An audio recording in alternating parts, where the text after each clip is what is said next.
Hi, ഇന്നൊരു അവധി കിട്ടിയപ്പോൾ ഞാൻ നേരെ പോന്നു എൻ്റെ വീട്ടിലോട്ട്. ഇതാണ് എൻ്റെ സ്വന്തം വീട്, ഞാൻ കളിച്ചു വളർന്ന എൻ്റെ സ്വന്തം വീട്.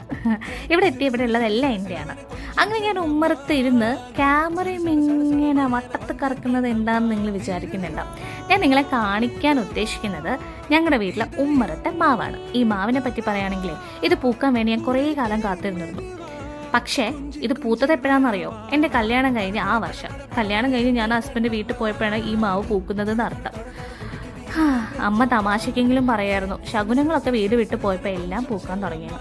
എല്ലാം പൂത്തു കേട്ടോ. അതെന്താ അങ്ങനെ? ആലോചിക്കണ്ട. അങ്ങനെ അത് പറയുമ്പോൾ എനിക്കൊരു സങ്കടമാണ്. അങ്ങനെ ആ സങ്കടം തീർക്കാൻ വേണ്ടി ഇന്ന് ഞാൻ എന്ത് ചെയ്തെന്ന് പറയും, കുറച്ച് മാങ്ങ പറിക്കാൻ തീരുമാനിച്ചു. അങ്ങനെ എന്താ ഞാൻ കുറച്ച് മാങ്ങയൊക്കെ പറിച്ചിട്ടോ. ഒറ്റയ്ക്കല്ല, എനിക്ക് എപ്പോഴും എല്ലാത്തിനും ഒരു അസിസ്റ്റൻ്റ് ഉണ്ടാവണം. ഇന്നത്തെ അസിസ്റ്റൻ്റ് ആരാന്നില്ലേ? ദേ നിൽക്കുന്നു നമ്മുടെ നിത, എൻ്റെ ഹസ്ബൻഡിൻ്റെ ചേച്ചിയുടെ മകൾ. അങ്ങനെ ഞങ്ങൾ മാങ്ങയൊക്കെ പറിച്ചു. ദേ ഒരാളുണ്ട് വെറുതെ നോക്കി നിൽക്കുന്നു, അപ്പുറത്തെ വേറൊരാൾ വെറുതെ ഇരിക്കുന്നു. ഹെൽപ്പ് ചെയ്യുക അത് ഞങ്ങളെ കൊണ്ട് പറ്റില്ല.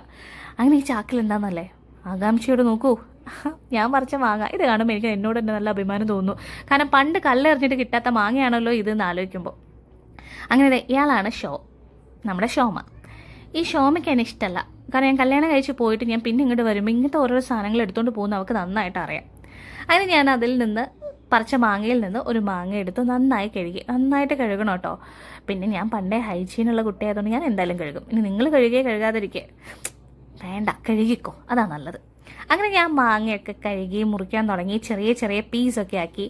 അതിലെടുത്തിട്ടുള്ള മസാല വേറെ ഒന്നുമല്ല, നമുക്ക് എല്ലാവർക്കും അറിയുന്ന പോലെ തന്നെ മുളക് പൊടി, ഉപ്പ്, സുർക്ക ഇത് ജസ്റ്റ് നമ്മൾ മിക്സ് ചെയ്ത് വെച്ചിരിക്കാം.